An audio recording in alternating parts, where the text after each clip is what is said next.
Hello guys, PT का exam नज़दीक आ चुका है और यहाँ पर हम करने वाले हैं आज पीटी के लिए प्रैक्टिस सेट। और प्रैक्टिस सेट में एक बहुत ही इंपॉर्टेंट टॉपिक जो है भारतीय राष्ट्रीय आंदोलन से, ठीक है। इसके कुछ उच्च स्तरीय यानी कि अच्छे प्रश्न करने वाले हैं, टोटल 50। देखिए प्रश्नों का लेवल बहुत अच्छा है, पीडीएफ बनाने में बहुत मेहनत लगी है।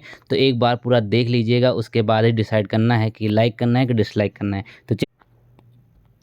तो गाइस सबसे पहला क्वेश्चन देख लेते हैं कि कांग्रेस के किस अधिवेशन में पूर्ण स्वराज को लक्ष्य घोषित किया गया था। ठीक है, पूर्ण स्वराज को लक्ष्य घोषित किया गया है यहाँ पर।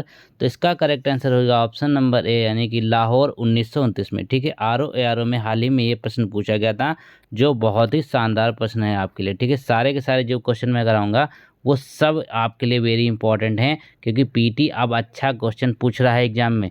तो ठीक है, पूरे क्वेश्चन देखिएगा, मज़ा आ जाएगी। दो क्वेश्चन कहता है कि निम्न में से किसने ब्रिटिश सरकार के विरुद्ध न्यायालय बहिष्कार का नेतृत्व किया था। अब न्यायालय बहिष्कार का जो नेतृत्व किया वो किसके द्वारा किया गया, तो दो का करेक्ट आंसर होगा चित्तरंजन दास। ठीक है, ऑप्शन नंबर बी सही हो जाएगा, चित्तरंजन दास के द्वारा न्यायालय बहिष्कार का नेतृत्व किया गया था। अगला प्रश्न देखिएगा। अगले प्रश्न में कहते क्या हैं कि दिल्ली प्रस्ताव 1927। ठीक है, शायद किसी ने पहली बार सुना होगा या बहुत लोगों ने सुन भी रखा होगा। तो दिल्ली प्रस्ताव 1907 में किसके द्वारा प्रस्तुत किया गया, ये प्रश्न यहाँ पे आपसे पूछा जा रहा है। तो चलिए इसका राइट आंसर देख लेते हैं। पहले ऑप्शन देखेंगे तो इसका जो करेक्ट आंसर होगा दोस्तों वो हो जाएगा Maulana Abul Kalam Azad. Option number B सही हो जाएगा, मौलाना अबुल कलाम आज़ाद के द्वारा यहाँ पर दिल्ली प्रस्ताव 1927 में पेश किया गया था। अगला प्रश्न है यहाँ पर 4 में कहा गया कि निम्नलिखित में से किस आंदोलन को पहला व्यापक जन आंदोलन कहा जाता था। ठीक है, तो कौन सा आंदोलन था जिसको पहला व्यापक जन आंदोलन कहा गया, तो इसका करेक्ट आंसर होगा दोस्तों असहयोग आंदोलन। ठीक है, कमेंट में आप लोग बताइए कि ये किस सन में आया था। अच्छा प्रश्न है, आपके एग्जाम के लिए बन सकता है। अगला प्रश्न है, देखिए पूरा वीडियो देखेंगे तो आपको निश्चित रूप से आप देखेंगे कि प्रश्नों का लेवल काफ़ी अच्छा है और एग्जाम में फंसने के चांसेस पूरे के पूरे हैं। तो 5 में कहा गया कि 1931 का जो कराची अधिवेशन है वो किस बात के लिए प्रसिद्ध है। ठीक है, 1931 में कराची अधिवेशन होता है, तो वहाँ पर जो मेन इंपॉर्टेंट चीज़ होती है वो कौन सी होती है, वो होती है मौलिक अधिकारों और समाजवादी सिद्धांतों की घोषणा। ठीक है, मौलिक अधिकारों और समाजवादी सिद्धांतों की घोषणा के लिए कराची अधिवेशन 1931 में रखा गया था। अगला प्रश्न है, चलिए देख लेते हैं। हिंद स्वराज किसने और कब लिखा। ठीक है, जो हिंद स्वराज है ये किसके द्वारा लिखा गया और किसने लिखा था, कब लिखा था। ठीक है, तो इसको लिखा गांधी जी ने 1909 में। ऑप्शन नंबर बी यहाँ पे सही हो जाए, गांधी जी 1909 में। अगला प्रश्न देखेंगे। अगले प्रश्न में कहते हैं कि लीड्स ऑफ इंडियन रेनेसा उपाधि किसे दी गई। अब रेनेसा नाम से आप देखा होगा कि बहुत सारे आपको होटल देखने को मिलते हैं, तो ये वहीं से शब्द आया था, लीड्स ऑफ इंडियन रेनेसा। तो इसका करेक्ट आंसर क्या होगा, ये इसकी उपाधि हासिल करी थी किसने, राजा राम मोहन राय ने। ऑप्शन नंबर बी सही हो जाएगा, राजा राम मोहन राय ने इसकी उपाधि हासिल करी थी। तो ऑप्शन नंबर बी एकदम सही होगा। अगले प्रश्न में देखिए, कहते हैं कि भारत छोड़ो आंदोलन के दौरान किसने अस्थाई सरकार की स्थापना करी थी। ठीक है, अस्थाई सरकार की स्थापना कर ली थी भारत छोड़ो आंदोलन के समय, तो व्यक्ति का नाम था अच्युत पटवर्धन। ठीक है, अच्युत पटवर्धन, ये आपका करेक्ट आंसर होगा, ऑप्शन नंबर ए सही होगा। अगले प्रश्न पे चल लेते हैं। इसमें कहा गया कि राष्ट्रगीत जो है वंदे मातरम वो पहली बार कब गाया गया था और किस अधिवेशन में गाया गया था, ये आपको बताना है, सन भी बताना है। तो राष्ट्रगीत जो है वंदे मातरम ये सबसे पहले 1896 के कांग्रेस अधिवेशन में गाया गया था। ठीक है, 1896 का कांग्रेस अधिवेशन वंदे मातरम के लिए प्रसिद्ध है। चलिए अगला प्रश्न देखें लेंगे यहाँ पर। अगले प्रश्न में कहा गया कि कम्युनल अवार्ड किसने और कब पारित किया था। ठीक है, कम्युनल अवार्ड है या फिर सांप्रदायिक अवार्ड के नाम से भी जाना जाता है, तो इसको कब और किसने पारित किया था दोस्तों, ये होगा मैकडोनाल्ड 1932। ऑप्शन नंबर बी सही हो जाएगा, मैकडोनाल्ड 1932 में कम्युनल अवार्ड जारी किया गया और घोषित किया गया। ठीक है, अगला प्रश्न देखिए, तिलक स्वराज फंड की स्थापना का उद्देश्य क्या था। ठीक है, एक फंड स्थापित हुआ था तिलक स्वराज फंड के नाम से। ठीक है, देखिए उस समय कांग्रेस की आर्थिक स्थिति इतनी मजबूत नहीं थी, तो उसको मजबूत करने के लिए यहाँ पर तिलक स्वराज फंड की स्थापना करी गई। ठीक है, वीडियो को देखिए बनाने में बहुत टाइम लगता है और आपके लिए कंटेंट डालने में और टाइप करने में तो समय ज़्यादा ही जाता है। तो आप लोग लाइक करेंगे और ज़्यादा से ज़्यादा शेयर करेंगे तो क्या होगा, इससे आगे और मोटिवेशन मिलेगा वीडियो बनाने के लिए, आपके लिए अच्छा कंटेंट देने के लिए। ठीक है, तो असहयोग आंदोलन की वापसी का मुख्य कारण क्या था। ठीक है, असहयोग आंदोलन था इसको वापस ले लिया गया था। तो कब लिया गया था? जब चौरा चौरी कांड होता है उस समय क्या होता है कि गांधी जी इससे बहुत नाराज़ हो जाते हैं और चौरा चौरी कांड को वापस ले लिया जाता है। ठीक है, अगला प्रश्न देखिए, स्वराज पार्टी की स्थापना किसके द्वारा करी गई? प्रश्न कई बार एग्जाम में पूछा जा चुका है, इंपॉर्टेंट है। तो स्वराज पार्टी की जो स्थापना होती है दोस्तों, वो होती है मोतीलाल नेहरू और सी आर दास के द्वारा है। ठीक है, सी आर दास और मोतीलाल नेहरू ने स्वराज पार्टी की स्थापना करी थी। ये हो गया आपका करेक्ट आंसर। चलते हैं अगले प्रश्न पे। ठीक है, अगले प्रश्न में अगर आप देखेंगे तो कहते क्या हैं कि इंडिया विंस फ्रीडम पुस्तक के लेखक कौन है? ठीक है, इंडिया विंस फ्रीडम नाम से एक पुस्तक है, बहुत फेमस है। तो यह किसके लेखक कौन है? तो होंगे मौलाना अबुल कलाम आज़ाद। ठीक है, ऑप्शन नंबर डी सही हो जाएगा, Maulana Abul Kalam Azad, India wins freedom. बहुत सारे लोग इसमें गांधी जी टिक कर देते हैं, तो वो गलत है। गांधी जी की ये रही। यंग इंडिया और हरिजन नामक पत्रिकाएं प्रकाशित करी गई, किसके द्वारा प्रकाशित करी गई? ये महात्मा गांधी के द्वारा प्रकाशित करी गई थी। ठीक है, यंग इंडिया और हरिजन नामक पत्रिकाएं। अगला प्रश्न देखिएगा, भारत के स्वतंत्रता संग्राम में आईएनए का गठन किसके द्वारा किया गया था? ठीक है, भारत का जो स्वतंत्रता संग्राम था उसमें आईएनए का गठन हुआ था। ठीक है, तो यह किसके द्वारा किया गया था? तो 16 का करेक्ट आंसर होगा, वो होगा रास बिहारी बोस के द्वारा। ठीक है, ऑप्शन नंबर सी सही हो जाएगा, यानी कि रास बिहारी बोस के द्वारा आईएनए का गठन किया गया था। अगला प्रश्न देखेंगे 17 में, चलिए देख लेते हैं।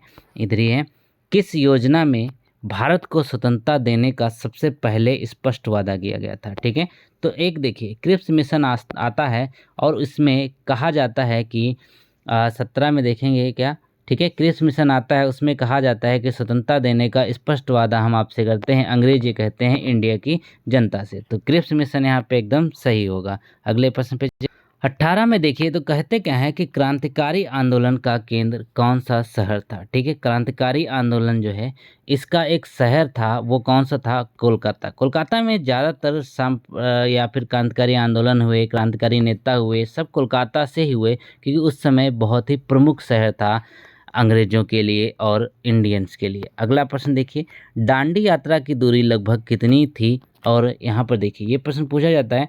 तो दांडी यात्रा की जो दूरी थी वो थी 241 मील। अगर इसको कन्वर्ट कर देते हैं किलोमीटर में तो वो बनता है लगभग 384 किलोमीटर की। ठीक है, लगभग 384 किलोमीटर। अगला प्रश्न है, स्वतंत्रता हमारा जन्मसिद्ध अधिकार है, यह विचार किस राजनीतिक दर्शन से संबंधित है? अब स्वतंत्रता हमारा जन्मसिद्ध अधिकार है, यह विचार संबंधित है दोस्तों किससे?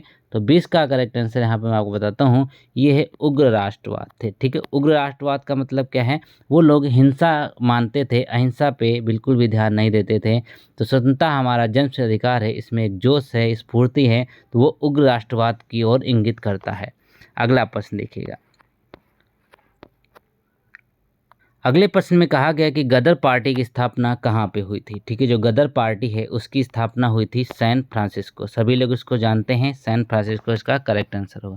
अगला प्रश्न है, किस अधिवेशन में कांग्रेस ने समाजवाद को अपने उद्देश्य में शामिल किया था? ठीक है, समाजवाद एक शब्द है, आप लोग जानते हैं, तो इसको अपने उद्देश्य में कांग्रेस ने सबसे पहले शामिल किया था। तो वह समय कौन था दोस्तों? वह था फैजपुर 1936। ठीक है, फैजपुर का अधिवेशन होता है 1936 में और उसमें समाजवाद को अपने उद्देश्य में शामिल करती है राष्ट्रीय कांग्रेस। अगला प्रश्न है, नौजवान भारत सभा किसके द्वारा स्थापित की जाती है? ठीक है, नौजवान भारत सभा किसने स्थापित करी? तो ये होंगे भगत सिंह, करेक्ट आंसर। ठीक है, नौजवान से आप याद रखिएगा, भगत सिंह नौजवान हट्टे कट्टे मुंडे थे, तो इसका करेक्ट आंसर हो जाएगा बी वाला। अगला प्रश्न है, लॉर्ड माउंटबेटन भारत में अंतिम वायसराय कब बने थे? ठीक है, लॉर्ड माउंटबेटन थे, ये भारत में अंतिम वायसराय थे, क्योंकि इसके बाद आज़ाद हो गए थे। अब आज़ादी के बाद पहले कौन थे? वो थे राजगोपालाचारी, तो ये अंतिम थे गुलाम भारत के। तो 24 का करेक्ट आंसर क्या होगा? वो होगा मार्च 1947 में। ठीक है, मार्च 1947। ठीक है, ऑप्शन नंबर बी करेक्ट हो जाएगा। अगले प्रश्न पे चलते हैं।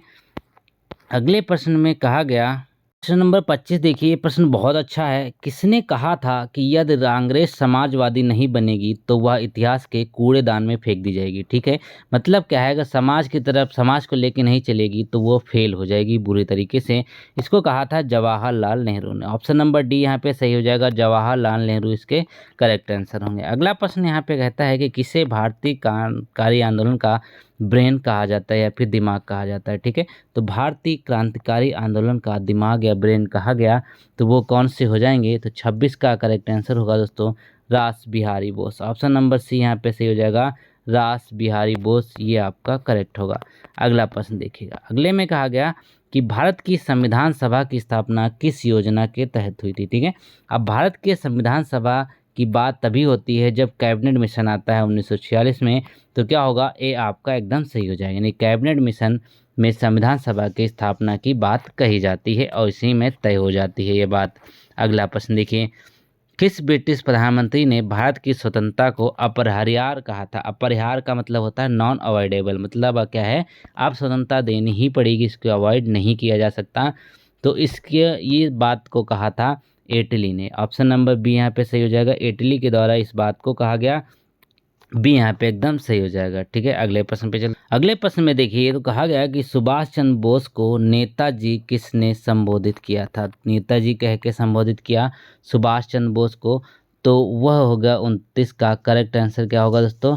वो होगा जापानी सेना। जापानी सेना ने सबसे पहले नेताजी को, मतलब सुभाष चंद्र बोस को नेताजी कहा था। अगला प्रश्न देखिए, अगले में कहते हैं कि गांधीवादी समाजवाद का अर्थ बेसिकली था क्या? ठीक है, जो गांधीवादी समाजवाद है उसका अर्थ है ग्राम स्वराज और नैतिक समाज। ठीक है, ग्राम स्वराज और नैतिक समाज, ये गांधीवादी समाजवाद का अर्थ है।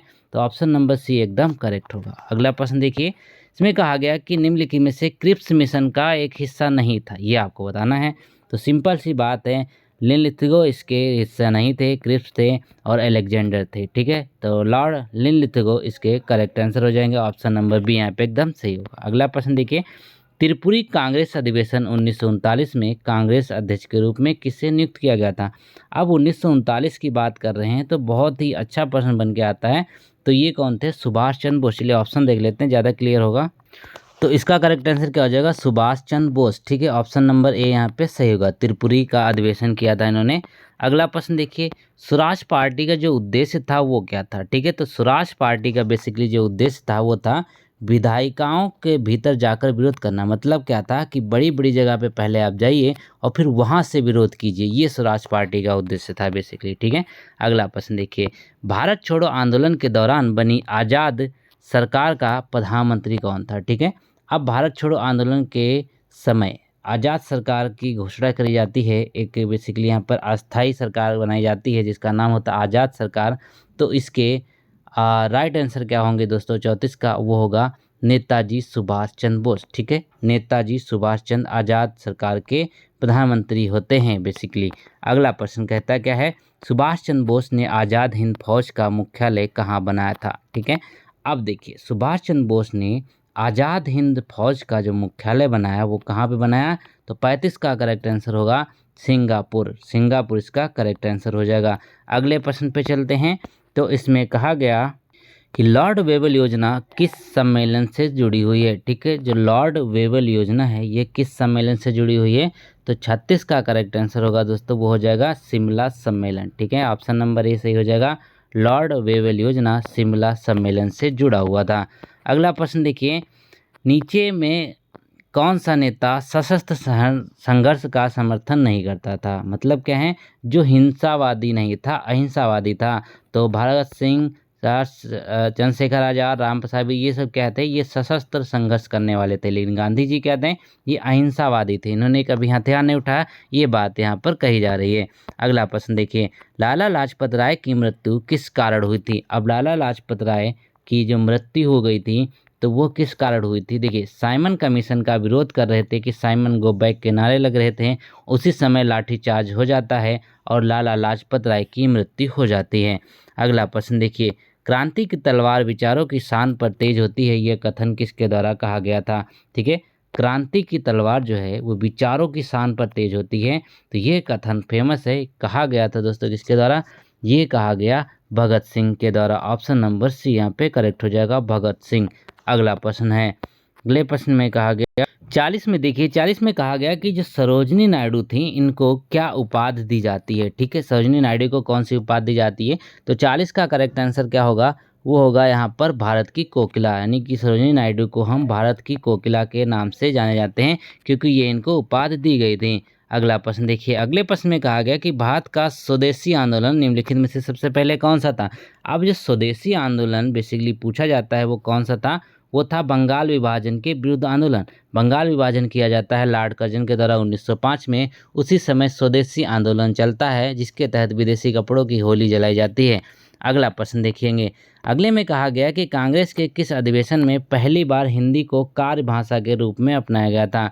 ठीक है, पहली बार हिंदी को कार्य भाषा के रूप में अपनाया गया तो वो अधिवेशन था नागपुर का 1920 वाला। ठीक है, 1920 में हिंदी को कार्य भाषा के रूप में अपनाया गया।